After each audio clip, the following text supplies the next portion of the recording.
Every empire believes its money will outlast time.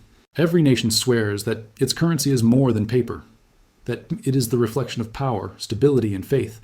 But when the illusions crack, when trust evaporates, even the strongest economies crumble into dust. What survives is never the promise printed on the note. It's the truth that was ignored beneath it. Collapse doesn't come suddenly. It creeps in like a slow infection hidden behind prosperity and pride. People go about their lives, buying, selling, saving, unaware that the foundations beneath their wealth are hollowing out grain by grain.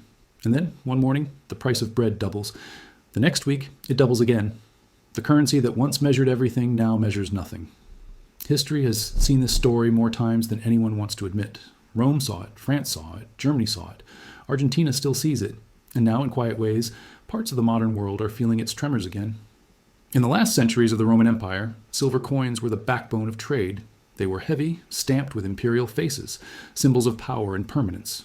But empires have appetites. Wars are expensive, armies must be fed, monuments must rise, and when there isn't enough silver to pay for everything, emperors do what every desperate ruler eventually does. They cheat. They began to mix the silver with cheaper metals, copper, tin, even lead. The coins still gleamed, but less brightly. The difference was subtle, then visible, then undeniable. As purity fell, so did trust. Merchants demanded more coins for the same goods. Prices rose. Soldiers demanded pay in real silver, not the pale imitations.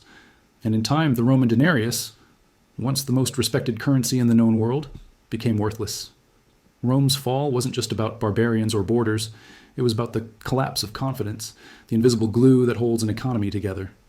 The empire that once conquered the world with legions lost it through inflation, corruption, and deceit. Money failed, and with it, the illusion of control. Fast forward to the 1920s. Germany, humiliated after the First World War, was drowning in debt. The government began printing marks by the millions, then by the billions, to pay reparations and salaries. But paper isn't wealth. It's only a claim on it. And when there's too much paper chasing too few goods, the claim becomes meaningless. By 1923, a loaf of bread in Berlin cost 200 billion marks. Workers were paid twice a day because by afternoon, their morning wages had already lost value. Housewives carried baskets of money to buy onions. Children played with stacks of bills because they were cheaper than toys. People burned banknotes in their stoves because it was less expensive than buying firewood. It's easy to look back and laugh at the absurdity. Wheelbarrows of cash for a cabbage. But beneath the chaos was something far more terrifying. The death of trust. Germany's middle class, the cautious savers and small shopkeepers, watched their life's work vanish in months. Their savings, once secure in banks, became wallpaper. Their sense of stability, gone. When money fails, it's not just prices that collapse. It's the meaning of effort, the value of time, the idea of progress. You can't save. You can't plan. You can't trust tomorrow. We like to think we've evolved beyond such foolishness. The modern economics, digital banking, and central policy protect us. But the pattern repeats in quieter ways. Argentina has defaulted on its debt 9 times in 2 centuries. Zimbabwe turned trillion-dollar notes into confetti. Venezuela printed bolivars until people carried them in sacks and still couldn't buy rice. Each thought it was different.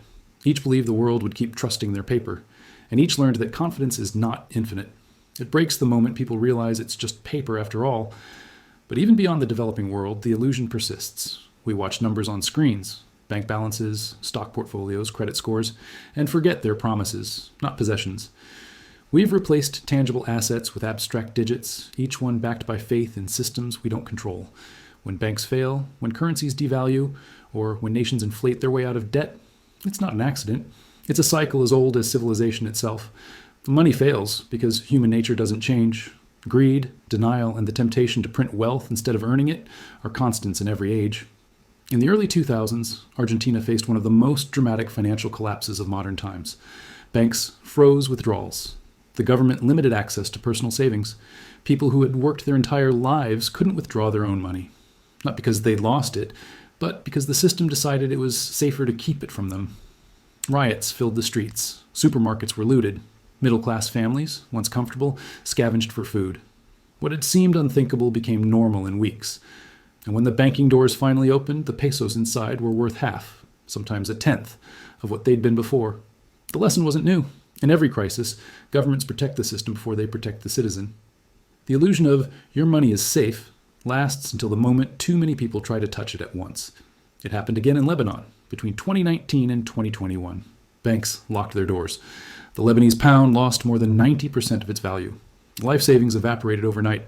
People lined up outside branches, pleading for their deposits.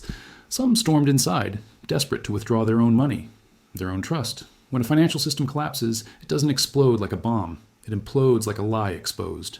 The surface remains for a moment, the logos, the branches, the officials on television, but inside, the value is gone. Why does every generation repeat the same mistake? Why do people keep trusting money, even after watching it fail? Because money isn't just a tool, it's a story, the most powerful story ever told. It promises stability, order, progress. It gives meaning to work, structure to ambition, and a sense of belonging to a system bigger than ourselves. To doubt money is to doubt civilization itself. So people deny the signs. They say, it's temporary. The market will recover. The government will fix it. But history shows that once confidence cracks, it never truly returns. People adapt, yes, but they never forget. That's why survivors of the Great Depression hid cash under mattresses for decades. That's why families who lived through inflation buy gold, silver, land, anything that feels real. It's not greed, it's memory. Consider the 2008 financial crisis, a collapse not of coins or banknotes, but of promises layered on promises. Mortgages packaged into securities, debts sold as assets, and confidence traded like currency. When the music stopped, the world discovered that much of its wealth existed only on paper, or worse, in imagination. Trillions vanished in days. Families lost homes. Governments stepped in, printing and borrowing to keep the illusion alive. The crisis didn't end. It was deferred. We told ourselves it was fixed. But printing money to solve a debt crisis is like drinking salt water to quench thirst. It feels like relief until it kills you. That cycle, overconfidence, debt, denial, collapse, has ruled every century. Rome's silver, Weimar's marks, Argentina's pesos, America's subprime mortgages, all the same story, written in different alphabets. Sometimes collapse doesn't come as fire and ruin. Sometimes it comes quietly, disguised as policy. When interest rates fall to near zero, when debt outpaces growth, when printing money becomes normal, that's not stability, that's erosion. In slow collapses, the value of money dies by inches. Prices rise, savings shrink. But because it happens gradually, people adjust. They accept less for more, trading effort for emptiness until one day they realize their lifetime of work buys almost nothing. The illusion survives longer when it fades slowly. That's the genius, and the cruelty, of modern monetary decay. It doesn't break suddenly, it starves you gently. Across all these stories, Rome, Weimar, Argentina, Lebanon, one truth echoes louder than any currency printing press. Money is not wealth, it's a claim on wealth. When the claim fails, only the real thing remains. Real wealth is what feeds you when shelves are empty, what shelters you when markets close, what holds value when governments rewrite numbers. It's not the paper you hold, it's the power to live without it. Empires rise on the illusion that money is strength. They fall when people realize strength is something else: production, resilience, trust, and the ability to adapt. Look around the modern world. The warning signs are everywhere. Nations drowning in debt. Governments printing to survive. Banks relying on faith instead of solvency. It's not collapse yet. But it's the same path, the same rhythm, the same story with new actors. The problem is never that money exists. The problem is that people forget what it really is. A mirror, not a foundation. It reflects strength when trust is high and shatters the moment fear returns. When that mirror breaks, wealth isn't lost. It merely changes hands from those who believed in the illusion to those who prepared for its end. Every age has thought itself smarter than the last. Every people believed they had mastered risk, conquered debt, outgrown history. But history never sleeps. It waits patiently like gravity for arrogance to rise high enough to fall again. And when the fall comes, it's never just about numbers. It's about faith, the collective belief that pieces of paper or digital code can measure value and store effort. When that faith dies, civilization itself trembles. The question, then, is not if money will fail. It always does, in one way or another. The question is when, and whether we'll remember the lessons written in the ashes of every currency before it. Because when the lights of the market dim, when screens go blank, when banks lock their doors and the notes in your hand buy nothing, you'll realize the truth. Money is temporary. Trust is fragile. And the only thing rarer than wealth is wisdom before the collapse. When money fails, what remains is not numbers on a screen or stacks of banknotes. It is the tangible, the essential, the irreplaceable. Across history, when empires fell and currencies crumbled, survivors discovered the same enduring truth. Real value is not what can be printed, it is what cannot. The lessons of Section 1 are brutal but simple. Trust is fragile. Paper promises evaporate. Wealth measured in fiat, coins, notes, digits, disappears under pressure. But even in the darkest collapses, certain things endure, certain people endure. And understanding what survives is the difference between ruin and resilience. Consider Europe after the Black Death. Between 1347 and 1351, nearly half the population died. Fields lay untended, towns emptied. The economic collapse was staggering. But while the currency of towns and cities faltered, something else gained new significance: land. For the surviving peasants, the world had changed overnight. Labor was scarce. Food production was vital. Land, once unattainable, became accessible. Families who had once labored under landlords' oppressive rents suddenly found they could claim, cultivate, and control the earth beneath their feet. Land was tangible. It could feed, shelter, and empower. Unlike money, it couldn't be printed or inflated away. It became wealth that survived not because it was measured in coins, but because it produced life. This lesson repeats across centuries. During the hyperinflation in Weimar Germany, those who held property survived far better than those who clung to cash. During Argentina's defaults, farmland remained the bedrock of prosperity. In every collapse, land is a silent witness to endurance, a reminder that wealth anchored in reality cannot vanish with the whim of a ruler or the panic of a market. Real estate is powerful, but survival isn't only about ownership. Skills, the ability to create value, often outlast money in ways that currency cannot measure. Look at Renaissance Florence. When banks failed and fortunes evaporated, those who could produce, bakers, blacksmiths, carpenters, merchants, found themselves indispensable. Society still needed bread, tools, roofs, and trade. Money alone couldn't buy survival, but the capacity to provide essentials could. In modern crises, the same principle holds. During the 2008 financial collapse, many who lost their savings survived because they had in-demand skills: programmers, engineers, health workers. During wartime or famine, those who can produce food, repair infrastructure, or provide essential services become anchors for their communities. Skills are portable, adaptable, and invaluable. They are wealth that cannot be confiscated by collapsing banks, devalued by runaway inflation, or erased by political upheaval. Unlike money, they cannot be counterfeited.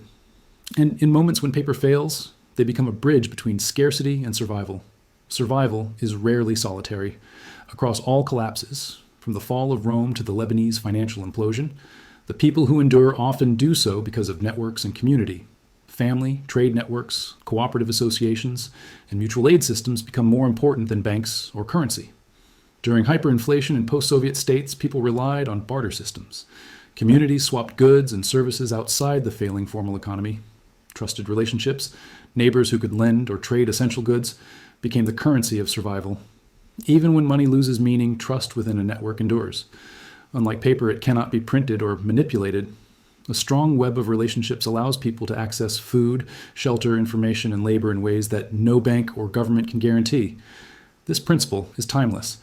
In 19th century Japan, during famines, survival often depended on village cooperation.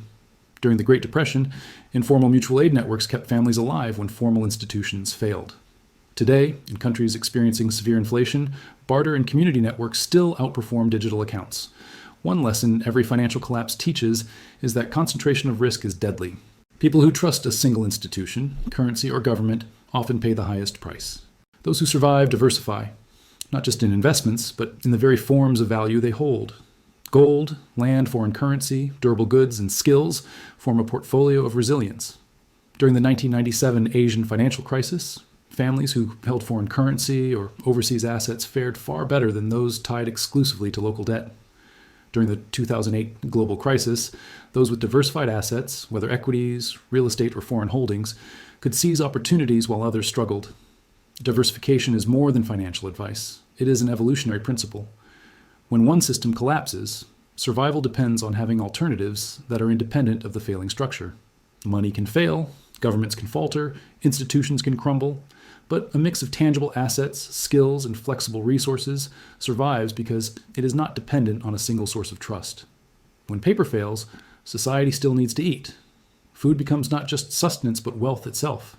Famines, wars, and economic collapses reveal a simple truth: what feeds people is always valuable. During the French Revolution, the assignat currency collapsed. Paper notes were worthless, but grain, livestock, and property retained value. In modern hyperinflation scenarios, Zimbabwe, Venezuela, Lebanon, those with access to food, fuel, and water can survive, while banknotes become meaningless. This is not just survival, it is leverage. Those who control essentials can negotiate, trade, and maintain dignity when others are powerless. In crisis, the ability to provide life-sustaining resources is more valuable than any fortune recorded in a ledger. While land, skills, networks, diversification, and essentials are tangible or measurable, the most critical survival trait is adaptability. History shows that those who survive, and sometimes thrive, when money fails, are not always the wealthiest, the most connected, or the most educated. They are the most adaptable. Consider post-World War I Germany. Those who could adjust to hyperinflation, swap currencies, pivot professions, or relocate often survived, while others lost everything. During the Great Depression, farmers who adopted new crops, traders who explored new markets, and workers who migrated to growing industries weathered the storm. Adaptability is not a commodity, it is a mindset. It allows people to convert skills, networks, or resources into survival tools under changing conditions. In a collapsing economy, rigidity is fatal, flexibility is life. What emerges from history is a pattern. The most enduring forms of wealth are those that combine the tangible and intangible. Land alone is useless without the skill to cultivate it. Skills alone are useless without a network to exchange them. Assets alone are vulnerable without adaptability to protect them. In Lebanon, during the 2019-2021 collapse, people who survived often combined multiple forms of resilience. They had some cash outside banks, some tangible goods, access to networks that could supply essentials, and the skills to produce or trade when markets failed. Those who relied solely on bank deposits, the illusion of security, were devastated. Across all collapses, the lesson is the same. Survival is multifaceted. Real wealth is a combination of ownership, production, relationships, and flexibility. Paper alone never survives. Paradoxically, collapse does not just destroy, it also creates opportunity. When illusions die, real value can be acquired cheaply. After the Black Death, peasants bought land at fractions of its former value. After 2008, investors with cash purchased foreclosed homes and businesses. After hyperinflation in Argentina, those with durable assets or foreign currency could leverage scarcity to gain influence and stability. Collapse is a transfer of value, from the unprepared to the prepared. The world does not stop. It merely reorganizes. Those who understand what endures can emerge stronger than before. The more things change, the more they remain the same. Money will fail, systems will falter, governments will default. Banknotes, digits, and promises are fragile. But certain things endure: land, food, skills, networks, adaptability, and the wisdom to see value beyond paper. History is not cruel, it is instructive. Those who survive when money fails are not lucky. They are observant, prepared, and adaptable. They understand that wealth is not measured by currency, but by what sustains life and facilitates action. So, when the next crisis arrives, whether sudden or slow, violent or quiet, ask yourself, what do I truly hold? Not in bank accounts or digital wallets, but in hands, in mind, and in community. What can you rely on when the illusion of money dissolves? The answers are timeless. They were true for the Roman peasants who hoarded grain while the denarius crumbled. They were true for German families who stoked their stoves with worthless marks. They were true for Argentine farmers trading cattle when pesos collapsed. They are true today, and they will be true tomorrow. Because in the end, when money fails, it is not cash that saves you. It is reality, it is skill, it is resilience. It is the ability to hold what cannot be printed, devalued, or taken away. And those who understand this, those who prepare for it, are the ones who will endure, not just survive, but thrive, when the world built on promises finally crumbles.